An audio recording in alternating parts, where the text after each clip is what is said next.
Mana awal-awal orang beragama Islam itu apa? Kenal Allah, ma'rifatullah. Awaluddin ma'rifatullah. Awal agama adalah ma'rifat kepada Allah. Dengan arti kata yang lain, tidak mungkin orang itu masuk Islam. Tidak mungkin orang itu masuk Islam kecuali dia mengenali Allah. Sebab awal-awal agama mengenali Allah. Jadi bagaimana seseorang itu diiktiraf sebagai seorang Muslim? Bagaimana seseorang itu diiktiraf sebagai seorang Islam? Jadi seseorang itu diiktiraf sebagai seorang Islam bila dia mengucap dua kalimah syahadah. Jadi dua kalimah syahadah tersebut tidak akan sah ucapan dia kecuali dia memahami mana kalimah syahadah tersebut. Jadi memahami kalimah syahadah, maka itulah ma'rifat Allah Subhanahu wa taala. Itulah ma'rifat Allah Subhanahu wa taala. Dalam arti kata lain, orang yang ingin masuk Islam tadi, mereka telah mengetahui, mereka telah meyakini bahawa tiada Tuhan yang berhak disembah kecuali Allah. Dan Nabi Muhammad itu pesuruh Allah. Jadi mereka sudah mengenali, mereka sudah meyakini. Kalau sebelum itu mungkin dia dengan agama lain. Mungkin sebelum itu dia beragama dengan agama Kristian contohnya. Jadi mereka tidak mengenali Allah secara sebenar. Mereka tidak mengenali Tuhan dengan sebenarnya. Jadi mereka menyangka, mereka berpegang, mereka beriktikad Tuhan itu tiga. Mereka beriktikad bahawa ada Tuhan Bapa, ada Tuhan Anak, ada Tuhan Amat. Jadi selama mana mereka beriktikad sebegitu, kita mengatakan mereka tidak mengenali Tuhan yang sebenar. Jadi apabila diberi hidayat oleh Allah Subhanahu wa taala, maka akhirnya mereka menolak akidah sebegitu. Mereka meyakini, mereka sadar bahawa tidak ada Tuhan Anak, tidak ada Tuhan Amat, yang ada Tuhan yang Esa sahaja. Maka kita kata mereka telah mengenali hakikat Tuhan yang sebenar. Mereka meyakini. Dan yang kedua, mereka menerima kerasulan Nabi Muhammad sallallahu alaihi wasallam. Jadi kita katakan orang telah mengenali, maka dia pun mengucap dua kalimah syahadah sebagai penyaksian apa yang mereka tahu, sebagai penyaksian apa yang mereka yakini dalam hati mereka. Sebab itu kita kata sekadar lafaz kalimah syahadah sahaja tanpa penyaksian hati maka tidak terima. Maka kita mengatakan Islam itu adalah iqrar at-tasdiq bil qalbi, iqrar bil lisan. Seorang Islam itu kita kata iqraru bil lisan. Dia kena ikrar dengan lisan dia, dengan lidah dia. Iaitu la ilaha illallah Muhammadur Rasulullah. At-tasdiqu bi qalbi. Dan dia mesti membenarkan dengan hatinya.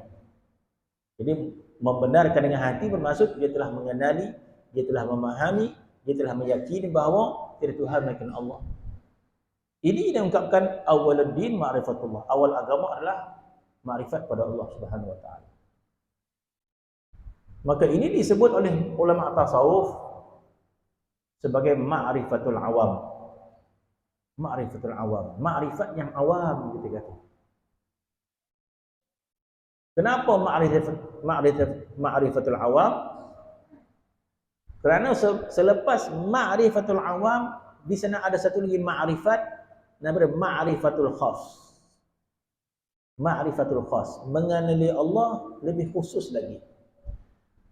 Ataupun mengenali Allah lebih dalam lagi. Jadi makrifat yang kedua inilah yang disebut dalam ilmu tasawuf. Adapun makrifat yang pertama itu dalam perbahasan ilmu akidah. Dalam akidah juga membahas tentang makrifat. Dalam ilmu tasawuf juga berbahas tentang makrifat. Tetapi dalam ilmu tasawuf bila menyebut makrifat Itu ma'rifatul khas yang kedua. Bagaimana? Maksud ma'rifat yang kedua ini mengenali Allah, meyakini kewujudan Allah, meyakini ke Rasulullah Nabi Muhammad. Maka kenal dalam bentuk kedua adalah bermaksud kenal dalam bentuk mencintai Allah Subhanahu wa taala. Makrifat yang kedua ini bermaksud kenal dalam erti kata kita mengagungkan Allah Subhanahu wa taala. Maka ini makrifat yang kedua yang perlu ada. Bermaksud tidak semua orang Islam yang meyakini kewujudan Allah mengagungkan Allah Subhanahu wa taala. Tidak semua umat Islam yang beriman kepada Nabi sallallahu alaihi wasallam mencintai Nabi melebihi segala-galanya. Maka itu berlaku kepada awam muslimin. Maka beriman kepada Allah, maka beriman kepada Rasulullah sallallahu alaihi wasallam, tapi dalam hati mereka itu mencintai yang lain daripada Allah Subhanahu wa taala. Mereka mencintai dunia, mencintai harta dan sebagainya, melebihi rasa cinta mereka kepada Allah. Bermaksud orang ini tidak mengenali Allah Subhanahu wa taala. Jadi kalau sebegitulah dalam hati kita ini, ada sesuatu yang lebih kita cintai berbanding dengan Allah Subhanahu wa taala. Bukti dia amal kita sendiri. Apabila kita ingin menjalinkan hubungan dengan Allah, kita kata, oh berat sangat. Tetapi kalau sesuatu yang menjalin hubungan dengan nafsu kita, maka itu kita suka, kita kata. Kita suka sesuatu yang berkaitan dengan nafsu, kita tak berapa suka dengan kaitan dengan Allah SWT. Maksud kita tidak mengenali Allah Subhanahu wa taala. Kita tahu keesaan Allah, kita tahu ketuhanan Allah Subhanahu wa taala, tapi dalam bentuk amalan seperti kita tidak mengenali Allah Subhanahu wa taala.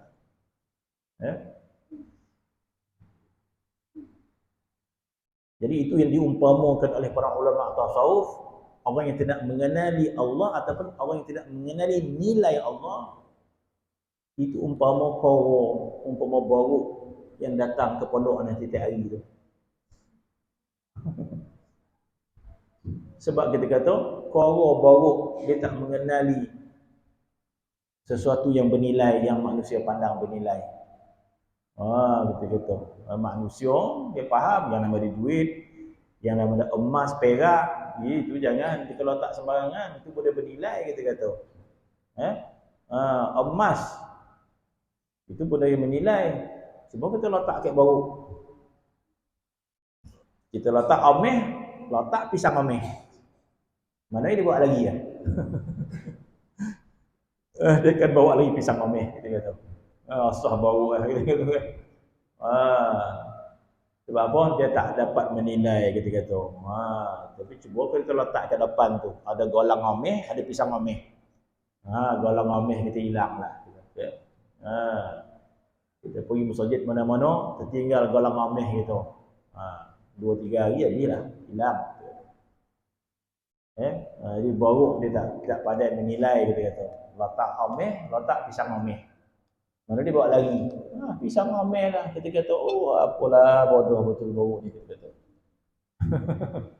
Jadi begitulah kita, Masya Allah. Diletakkan dunia, diletakkan Allah, letak dunia, letak Allah, letak dunia, letak Allah. Hati kita tertarik pada dunia. Baru tadi nampak tak ameh tadi? Dia nampak ameh tu, bukan tak nampak. Tapi dia tidak mengenali, dia tak kenal. Yang dia kenal pisang ameh saja, sah bau. Memang bau lah kan, koro. Baik mana? Jadi kita nak umpamakan kita macam bau, macam koro, sama juga kita kata. Kenapa? Kita tidak mengenali benda yang berharga dengan benda yang tidak berharga. Jadi maksud kita tidak mengenali. Macam koro tadi, dia tak kenal ameh tu. Dia tahu depan tu nampak batu kilau-kilau tu, tapi dia tidak mengenali nilai. Sebab dia tidak tertarik. Dia tertarik pada satu yang tidak ada nilai dari kita. Jadi bermaksud koro tadi tidak mengenali ameh tadi. Begitulah kita tidak mengenali Allah Subhanahu wa taala. Kita belum mengenali Allah Subhanahu wa taala sebab kita tidak mencintai Allah Subhanahu wa ta'ala. Kita tidak merasai keagungan Allah Subhanahu wa ta'ala. Itu maksud yang disebut oleh ulama tasawuf. Bagi mereka yang ingin risau. Bagi siapa yang tak ingin risau, pokok di situlah itu maksud dia. Jadi bagi orang risau, maka dia tengok, Masya Allah, risaunya hati kita ini. Belum mengenali Allah dengan sebenar-benar pengenalan. Subhanaka ma'arafnaka haqqa ma'rifatika ya Rabb. Maha suci Engkau ya Allah, kami tidak mengenalimu dengan sebenar pengenalan. Sekiranya kita mengenali Allah Subhanahu wa taala, maka kita aman-aman mencintai Allah Subhanahu wa taala. Jadi kalau kita mengetahui diri kita itu macam mana, Masya Allah, betapa jauhnya kita daripada Allah Subhanahu wa ta'ala. Yang nama harta tersangat kita mencintai. Yang nama dunia tersangat kita rasa cinta. Yang nama anak, yang nama isteri tersangat kita rasa cinta kepada mereka. Kepada Allah tidak pula, kita kata. Maka bagi kita yang merisau keadaan diri kita, maka kita mencari jalan. Macam mana kita nak marifat Allah? Bermaksud macam mana kita ingin mencintai Allah? Maka dengan jalan tazkiyatun nufus, dengan tazkiyah hati kita. Jadi hati kita ini rosak, hati kita sakit, maka jalan dengan zikrullah, membanyakkan zikrullah.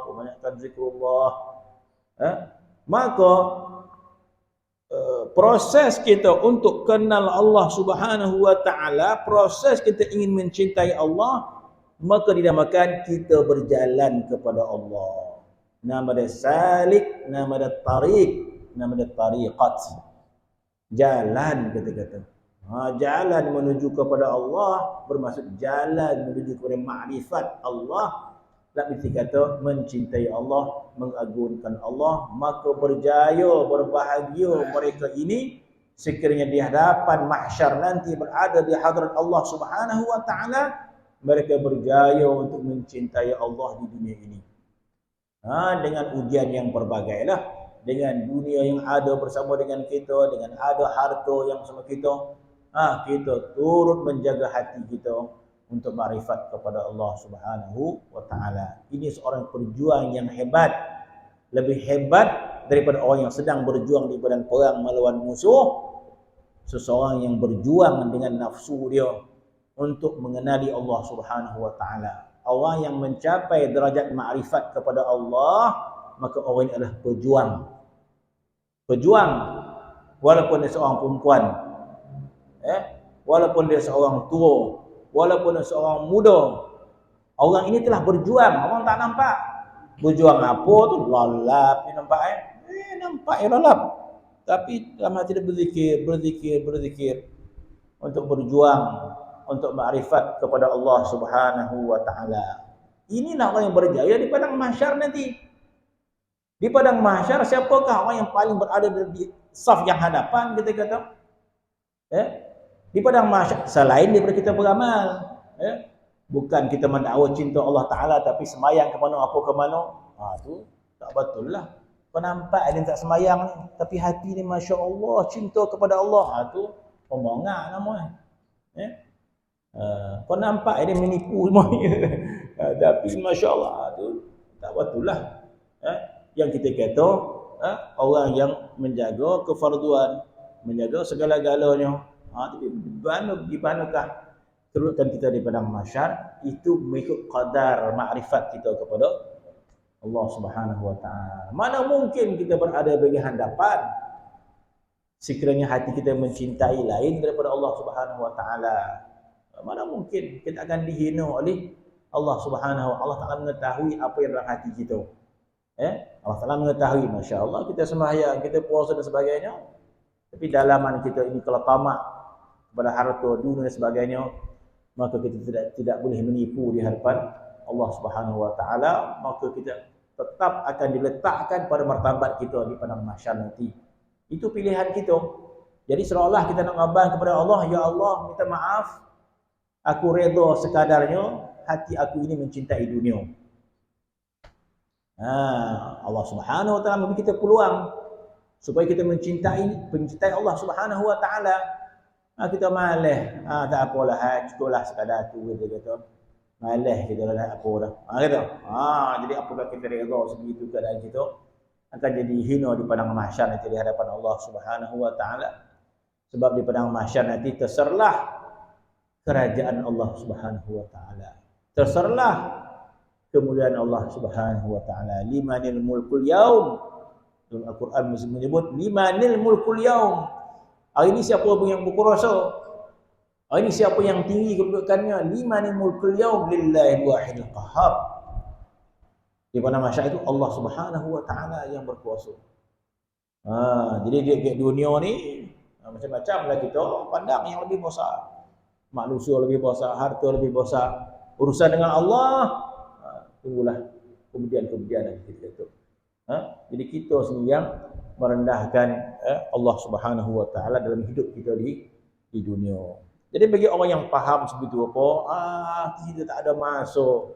Kita tak ada masa nak membuang masa dengan melihat dunia ini semata-mata, maka kita bersungguh untuk menuju ke hadirat Allah Subhanahu wa taala. Maka kalau begitulah keinginan kita, maka kita mencari suatu panduan. Macam manakah sesuatu panduan, dan kita melihat apakah sesuatu yang menghalang kita untuk menuju kepada Allah Subhanahu wa taala. Apakah sesuatu yang boleh membawa kita kepada Allah? Apakah sesuatu yang membinasakan perjalanan kita kepada Allah? Kalau kita risau tentang ini, ya silakan. Kita risau macam mana nak sampai kepada Allah, dan kita risau apakah yang menghalang kita untuk sampai kepada Allah. Keinginan kita untuk sampai pada Allah Subhanahu wa taala, maka kata Ibnu Athaillah Sekandari, ma qadaka syai'un mithlul wahab. Tidak akan memandu kamu kepada Allah sesuatu waham. Waham selain daripada Allah adalah waham. Jadi makhluk ini bermaksud tidak akan boleh memandu kamu kepada Allah makhluk ini. Dengan arti kata lain, sekiranya hati kamu terpaut pada makhluk, itu tidak mungkin kamu pergi kepada Allah Subhanahu wa taala. Sekiranya hati kamu itu terpaut pada makhluk, itu tidak akan memandu kamu kepada Allah Subhanahu wa taala. Itu maksud dia. Ma qadaka syai'un mithlu waham, tidak akan boleh memandu kamu sesuatu waham. Waham ini benda yang bukan hakiki. Yakni makhluk. Makhluk ini bukan sesuatu yang hakiki yang menolong kita. Baru masuk huraian dia yang kita baca malam ni kan. Maka berkata setengah orang yang arif. Orang yang arif ni orang yang kenal Allah. Kenal Allah ni arif lah. Termasuk orang yang mencintai Allah, orang yang mengagungkan Allah Subhanahu wa taala, maka disebut arif. Maka setengah berkata orang yang arif, tiada hamba itu qanaah.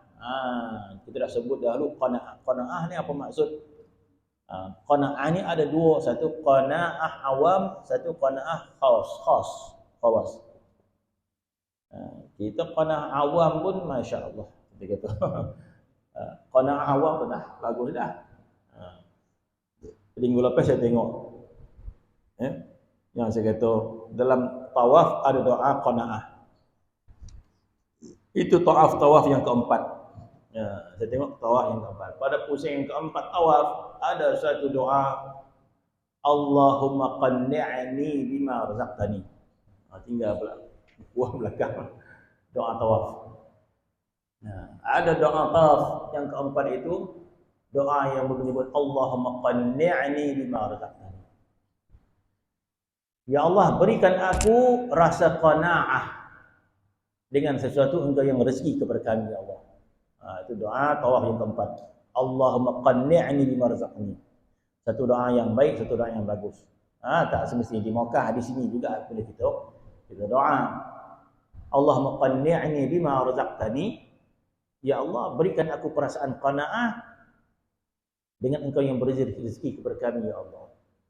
Jadi sepatutnya orang pergi Makkah balik lebih rasa qanaah. Lagi banyak tawaf, lebih banyak rasa qanaah, sebab tawaf itu ada doa-doa yang masya-Allah, doa-doa yang baik. Sifat qanaah adalah sifat yang mulia. Masya-Allah. Kalau kita bawa sifat qanaah ini ke akhirat, masya-Allah, kita membawa sesuatu yang besar.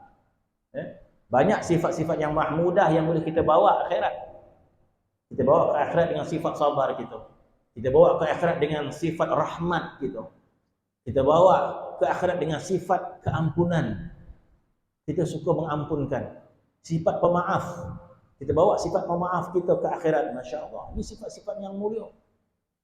Begitu juga satu sifat yang tak baik. Kita bawa sifat tamak dan sebagainya. Di antara sifat yang baik kita bawa ke akhirat, Masya Allah. Bila seorang meninggal dunia, dia bawalah segala sifat dia itu. Jadi kita kena risau dengan sifat kita yang tak baik. Sebab sifat kita akan bawa ke akhirat. Di antara sifat yang baik kita bawa ada sifat qanaah. Sifat qanaah ini adalah sifat berpuas hati habuan kita tentang dunia kita kepada Allah. Rasa puas hati terhadap Allah habuan kita. Ya, kita nak boleh harta yang banyak. Tapi Allah Ta'ala bagi kita harta sekadar. Kita kalau nak sehat sampai umur 90 tahun. Ni umur 40 tahun dah datang gaut. 60 tahun dah banyak. Oh, kita tahu. Tak apa hati betul dah kita kata. Menggelisah kata Allah. Tak bahagia. Tertekan betul lah hidup ni kita kata. Sebab apa dah ada penyakit. Merasa tertekan itu tidak ada qanaah terhadap Allah Subhanahu wa taala. Tak apa hati betul lah hidup ni susah kita kata. Kita tidak ada qanaah dengan Allah Subhanahu wa taala. Masya Allah, dikatakan Sayyidina Abu Bakar As-Siddiq ketika mana Sayyidina Abu Bakar ni dia pernah menafkahkan keseluruhan harta. Sayyidina Abu Bakar pernah menyerahkan seluruh hartanya kepada Nabi SAW. Apabila Nabi minta pengorbanan harta, Sayyidina Abu Bakar pernah berikan keseluruhan hartanya. Sehingga Nabi bertanya kepada Sayyidina Abu Bakar, apalah yang tinggal? Maka Sayyidina Abu Bakar kata, Allah wa Rasul. Aku tinggalkan keluarga Allah Rasul. Mana tak ada habis. Sehingga ada riwayat ketika mana Sayyidina Abu Bakar menyerahkan seluruh hartanya, apa yang tinggal lagi? Tak ada. Baju pun habis, maka hiduplah Sayyidina Abu Bakar dengan penuh kemiskinan, penuh susah, tak ada duit dan sebagainya. Bayangkan, ya. Maka ada riwayat mengatakan datang Jibril alaihi salam kepada Nabi SAW dan Allah Subhanahu wa taala, sedangkan Allah Subhanahu mengetahui, minta Nabi tanya kepada Sayyidina Abu Bakar, apakah engkau bersusah hati? Macam kita susah hati. Allah, susah. Bila kita susah hidup mungkin jadi susah hati kan. Allah, susah hati. Jadi Jibril tanya Sayyidina Abu Bakar apakah dia susah hati, tertekan dengan hidupnya. Sebab Allah tu ada habis bagi kepada Nabi SAW. Apakah dia sedang susah hati, tertekan? Maka Nabi sampaikan Sayyidina Abu Bakar, aku redha. Masuk redha, aku qanaah. Masuk qanaah, aku berpuas hati tentang hidupku. Jadi redha ni ada kaitan dengan qanaah, ada kaitan dengan redha, ada kaitan dengan puas hati. Qanaah bermaksud cukup, qanaah ni rasa cukup dengan habuan ni. Maka Sayyidina Abu Bakar kata, aku redha. Maksud dia qanaah. Aku redha tentang keadaan hidup aku. Tak susah hati. Maka Jibril alaihissalam turun kali kedua, maka katakan kepada Sayyidina Abu Bakar, Allah Ta'ala redha kepada dia. Dengan redha ni dia kepada Allah Subhanahu wa taala. Jadi sifat qanaah ini ada sebahagian rasa redha kepada Allah Subhanahu wa taala. Itu maksud qanaah. Masuk qanaah bermaksud kita puas hati. Puas hati maksud kita redha. Maka kita ditimpa penyakit pada umur 40, ditimpa penyakit pada umur 50. Maka bagaimana kita melihat redha, qanaah, ya Allah, puas hati, ya Allah. Dah lama dah hidup. 50 tahun tu dah lama lah. 60 ni ekstra lagi ni. Dia puas hatilah. Kau nak cabut nyawa boleh dah rasanya. Jangan minta pula. Maksud puas hatilah kita dengan rasa puas itu nilai yang besar di sisi Allah Subhanahu wa taala. Kita tak mengetahui itu nilai yang besar akhirat nanti. Ya? Bila kita luahkan rasa puas hati kepada Allah, itu sebahagian daripada qanaah. Dengan habuan, kalau nak kita lebih lagi, tapi itu dah payah kita, maka kita berpuas hati. Macam kita pergi kenduri, kalau boleh nak makan lauk pengantin tu, tak ada pek lauk ni ayam. Apakah kita merungut? Alhamdulillah. Di qanaah. Kalau boleh kita nak lauk macam orang tu, tak ada pek. Memang tak ada pek, pukul ampek datang. Mana dia naik lompat dia? Tak ada lompat, tak ada. Yang ada umbutnya. Jadi tak ada lah dia menangis, tak ada rasa hati. Yang elok dia buat dalam rumah. Datang pompek ni kahwin, dapat dia umbut dia. Hati mungut tak? Tak. Qanaah. Rasa qanaah. Jadi qanaah dengan nikmat Allah itu namanya qanaah orang awam.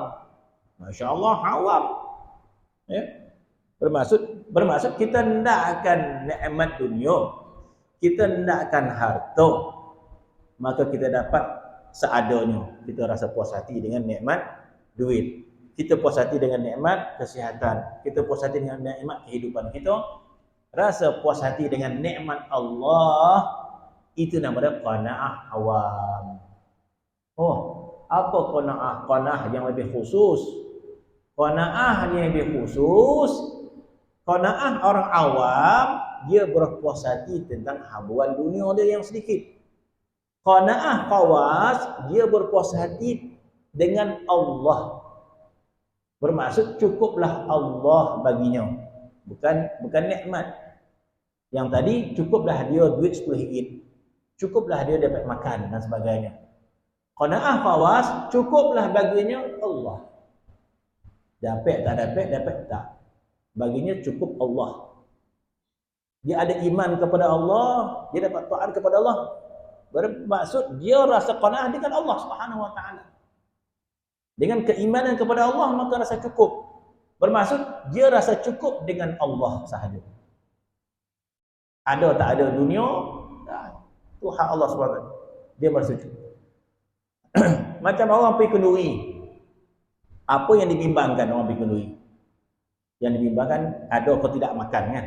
Ada ke tidak makan. Okay? Tiba-tiba dia pergi kenduri ni, ada lagi 2 pinggan untuk dia. Lauk pun tinggal separuh. Lepas dia makan balik. Dia kata cukup. Baguslah kau nak. Ada orang pergi kenduri, dia bukan bercerita tentang makan. Dia pergi kenduri dapat jumpa tuan rumah jadilah. Makan ada tak ada? Tak. Bagi dia ada faedah atau tak ada faedah. Bila pergi tuan rumah dapat jumpa tuan rumah. Maka dia pergilah kena kahwin tadi. Makanan habis dah tak ada dah. Tapi dia dapat jumpa tuan rumah. Maka itu sudah memadai. Macam mana? Kau dapat makan tak tadi? Tak ada.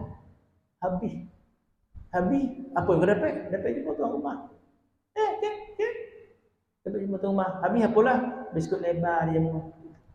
Kok kita mungkin mengadang lah. Tapi orang tadi dia ada satu kepahaman bagi dia. Bagi dia, pergi tuan rumah, dapat jumpa tuan rumah. Itu memadai walaupun tak dapat makan. Itu lebih baik bagi dia daripada dia pergi kundi kahwin tadi, dia dapat makan selazat-lazatnya tapi tak dapat jumpa tuan rumah. Maka bagi dia rasa tak cukup rasanya. Kalau pergi kundi kahwin dapat makan tapi tuan rumah tak dapat nak jumpa. Sebaliknya pula kalau pada ketika yang lain dia tak dapat makan tapi dapat jumpa tuan rumah, itu sudah memadai. Bermaksud orang tadi memadai bagi dia bertemu dengan tuan rumah. Yang tadi qanaah juga, tapi qanaah terhadap pemberian tuan rumah. Dapat juga makan, lauk umbut. Alhamdulillah, tuan rumah jumpa tak? Tak penting tuan rumah tu. Yang penting dapat makan, kata dia. Tapi dapat umbut, alhamdulillah lah. Jadi dia qanaah terhadap pemberian tuan rumah. Yang seorang tadi berasa puas hati dengan tuan rumah. Syattani bainahuma, kata ulama. Berbeza sangat di antara kedua itu. Yang pertama rasa qanaah tentang pemberian Allah. Termasuk kita qanaah terhadap pemberian Allah. Adapun dalam tasawuf kita qanaah dengan Allah Subhanahu wa taala. Masya-Allah, ini kepahaman yang luar biasa. Ini kepahaman yang lebih dalam kita kata. Bermaksud memadai kita Allah Tuhan kita. Itu yang lebih penting. Bermaksud memadai makrifat kita kepada Allah. Dunia akhirat itu terpulang kepada Allah Subhanahu wa taala. Maka qanaah ini bermaksud dia rasa puas hati dengan makrifat dia kepada Allah Subhanahu wa taala. Bermaksud selama mana dia tidak makrifat kepada Allah, walaupun dia dapat nikmat yang banyak di dunia, maka dia tidak berpuas hati tentang hidupnya. Jadi malangnya kita, jahilnya kita, sejahil-jahilnya tentang Tuhan kita berpuas hati tentang sesuatu yang kita dapat di dunia, sedangkan kita tidak makrifat kepada Allah Subhanahu wa taala. Kita kata alhamdulillah kebodoh itu kita kata. Alhamdulillah yang kita tidak mengenali Tuhan kita. Sepatutnya kita tidak boleh berpuas hati walaupun kita dapat nikmat yang banyak selagi mana kita tidak makrifat kepada Allah Subhanahu wa taala. Tidak makrifat kepada Allah diumpamakan kita tidak berjumpa dengan tuan rumah. Kita pergi kenduri tapi tak jumpa tuan rumah. Itu maksud dia. Oh, kau dapat makan, dia makan, dapat minum, dia dapat minum, tapi rasa tak puas hati. So tak dapat nak jumpa tuan rumah, kita kata. Mana orang yang tak reti, orang yang tak faham, macam mana? Okey. Jumpa tuan rumah tak penting. Tak jumpa dia elok, selamat duit RM10. Kau jumpa kan? Tak apa, so selalulah tu kan. Yang penting kita makan gitu. Masya-Allah. Begitulah umpama kita dengan Allah Subhanahu wa taala. Jadi qanaah di sini bermaksud qanaah dengan makrifat kepada Allah Subhanahu wa taala. So apa tadi? Hilang dah. Sampai kelompok. Berkata setengah orang yang arif, tiada hamba itu qanaah. Qanaah ni qanaah dengan Allah, bukan qanaah dengan harta yang sedikit. Qanaah dengan Allah. Sebab kita baca kitab tasawuf. Kalau kita kitab fiqh biasa, qanaah bermaksud qanaah dengan habuan dunia. Ini qanaah dengan Allah. Setengah orang yang arif, tiada hamba itu qanaah, yakni qanaah dengan Allah. Masa bila kita ini telah mencapai darajat qanaah dengan Allah, maka tiada hamba itu qanaah dengan Allah sehingga tanda dia sehingga datang kepada pintu sekian raghib. Bermaksud pintu segala kesukaan nafsu. Raghib ni kesukaan, gamah ni maksud kegemaran nafsu. Terbuka semua pintu kegemaran nafsu. Terbuka pintu dunia, terbuka pintu harta, terbuka pintu-pintu raghib ni kesukaan nafsu. Terbuka segala pintu-pintu nafsu. Mana peluang kita ada? Peluang dapatkan dunia, peluang dapatkan harta. Terbuka pintu-pintu raghib, bermaksud terbuka pintu-pintu dunia. Terbuka jikalau datang kepada pintu tempat segala raghib, di dalamnya daripada keluasan nikmat. Terbuka di hadapannya keluasan nikmat dunia. Hatta keluasan nikmat akhirat. Dan nikmat. Apa maksud nikmat? Yang maksud nikmat, dunia pun nikmat, akhirat pun nikmat. Beza dia, dunia nikmat yang binasa, adapun akhirat nikmat yang kekal. Ala kulihan, dua-duanya nikmat. Bermaksud dua-duanya pemberian Allah Subhanahu wa taala. Terbuka keluasan nikmat, maka berpaling ia atasnya. Masya-Allah, kita kata berpaling, masa berkata tengok nikmat yang banyak, tak ada. Itu nikmat dunia, nikmat akhirat pula. Nampak nikmat akhirat tak ada. Ini polis sikit. Ya. Kenapa sebegitu? Sebab kita memahami makna yang lebih tinggi daripada itu. Bukan kita tak nak nikmat akhirat bermaksud kita tak nak beramal akhirat. Tak. Bila kita berpaling pada nikmat dunia dan akhirat, bermaksud kita melihat satu yang lebih besar daripada itu lagi, iaitu mun'im nama dia. Mun'im. Yang kita lihat itu nikmat nikmat yang dijadikan oleh mun'im. Bila orang pergi kenduri kahwin tadi, segala makanan itu nama dia nikmat. Tuan rumah itu nama dia mun'im secara majazi. Orang yang menyediakan nikmat itu mun'im. Tuan rumah itu mun'im. Segala benda yang ada di rumah orang itu nama dia nikmat. Makan, minum, buah-buahan, semuanya. Tempat makan yang indah dan sebagainya, semua itu nikmat yang disediakan oleh tuan rumah. Tuan rumah itu nama dia mun'im. Bagi orang yang pergi ke rumah tuan rumah tadi, dia mencari tuan rumah. Dia mencari tuan rumah. Dia nak berjumpa tuan rumah. Dia nak bercakap dengan tuan rumah. Dia nak bermesra dengan tuan rumah. Sebab tuan rumah tu kawan dia, kawan baik dia. Dah lama tak jumpa. Dia rindu kepada kawan dia. Jadi semata-mata dia sanggup pergi di Negeri Sembilan yang ke Kelantan lah. Tuan. Oh, dia ada kawan baik orang Kelantan. Pergi dia. Jadi niat dia pergi tu untuk apa? Nak makan nasi apa? Kelantan nasi apa? Nasi belau. Tiga pun dengan tu. Tak semata-mata nak pergi nasi kerabu lah. Kalau takkan nak makan nasi kerabu, Puan Cik nak sedap nasi kerabu lah. Tak. Jadi bila dia sampai rumah orang tu, Masya Allah macam-macam makanan. Jumpa. Maka memang dia ramah nasi kerabu tu. Dia tahu nasi kerabu tu sedap. Tapi dia berpaling daripada nikmat tu. Tuan nasi kerabu tuan dia. Yalah. Tuan tu memang dia tahu. Habis dia cari siapa? Dia cari tuan rumah. Maka dia berpaling daripada semua-semua tu.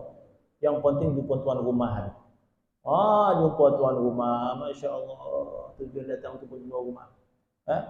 Bila dia berperhatian tuan rumah, maka tuan rumah ajak, marilah makan nasi kerabu. Maka okey boleh. Dia kata. Yang penting dah jumpa tuan rumah. Kalau tak jumpa tuan rumah, sekadar pergi Kelantan dapat masak nasi belau. Dapat makan tu je, balik tak jumpa tuan rumah. Dia kata macam tak ada faedah dia. Walaupun kita ramah nasi belau tu, rasa macam tak ada faedah dia. Begitulah yang disebut oleh Imam Syafi'i radhiyallahu anhu. Itu yang disebut oleh Imam Syafi'i. Imam kita dan mazhab kita. Cuba tengok dalam kitab Tauhid. Imam Syafi'i kata, kalaulah amal ibadat aku ini sekadar dapat nikmat akhirat. Jadi nak bandingkan nikmat dunia dengan nikmat akhirat, sudah pasti nikmat akhirat berlipat kali ganda. Tetapi Imam Syafi'i hatinya berpaling, nikmat dunia pun dia berpaling sebab akhirat lebih kekal. Dan nikmat akhirat pun Imam Syafi'i berpaling daripadanya. Sehingga keluar ungkapan Imam Syafi'i, sekiranya amal aku ini menyebabkan aku dapat nikmat syurga dengan pelbagai, maka aku tidak beramal. Bermaksud hatinya berpaling daripada nikmat akhirat itu sendiri. Kepada mana? Berpaling kepada Allah Subhanahu wa taala. Sebab dia memahami makna cinta kepada Allah Subhanahu wa taala. Maka kata Imam Syafi'i, yang aku inginkan bahawa akhirat itu ada satu nikmat memandang kepada Allah Subhanahu wa taala. Maka dia ingin kepada Allah Subhanahu wa taala. Maka dia berpaling daripada pandangan kepada nikmat. Tak mungkin hati kita berpaling kepada nikmat kalau kita tidak memahami makna makrifat pada Allah Subhanahu wa taala. Macam orang berpaling daripada duit RM1. Kalau budak-budak dapat duit RM1 tu besar macam-macam, boleh beli gulung. Kan? Tapi bila kita dah dapat duit banyak sikit, duit RM1 jatuh bawah meja pun seminggu tak berambil. Bermakna berpaling kita daripada nilai duit RM1 sebab kocik bona. Dekat RM10 dia baru kita banyak duit kita pula, duit RM10 pula tinggal situ. Sebab kita ada duit biru je.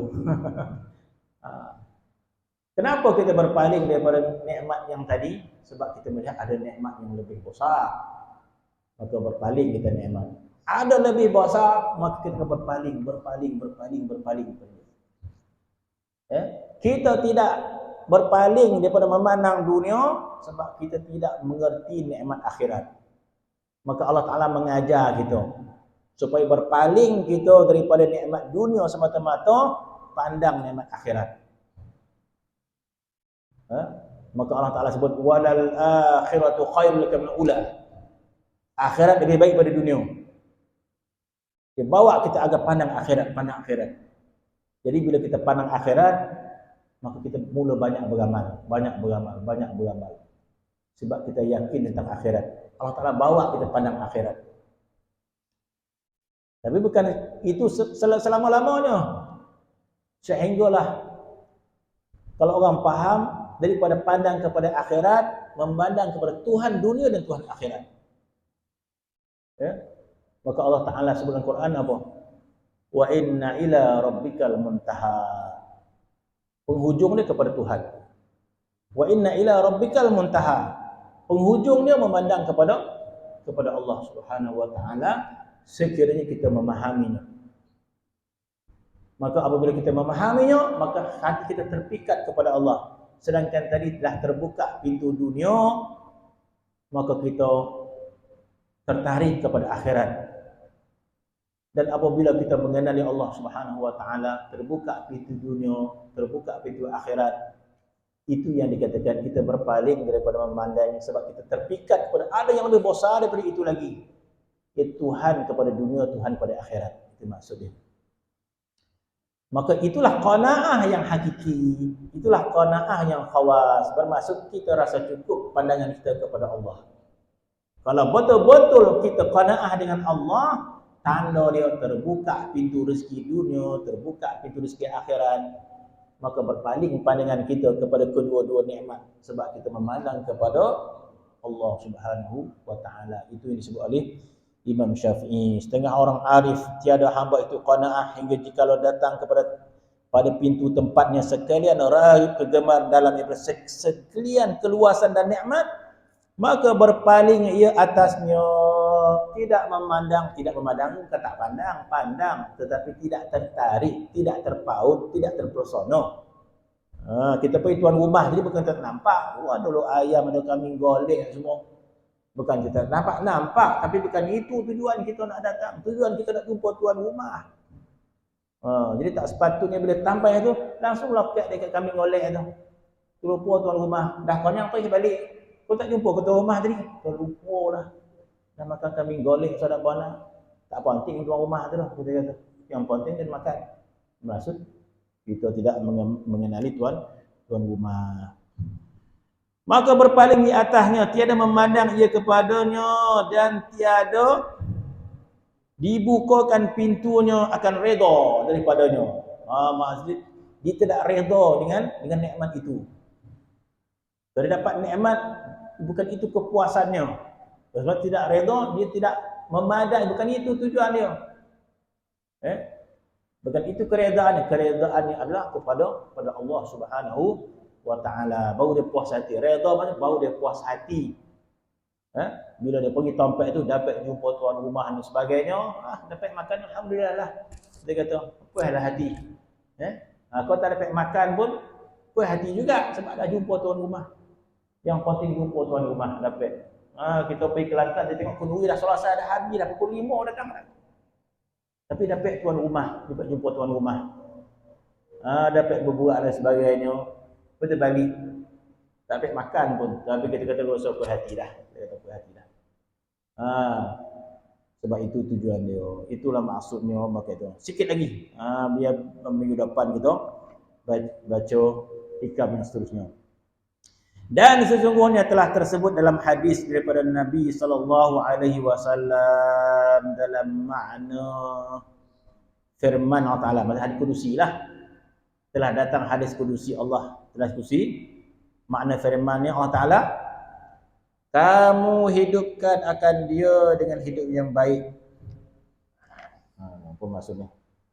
Hadis Nabi dalam makna firman-Nya Taala, kamu hidupkan akan dia dengan hidup yang baik. Wallahu ta'ala alam. Sambung kita pada hadapan. Bismillahirrahmanirrahim.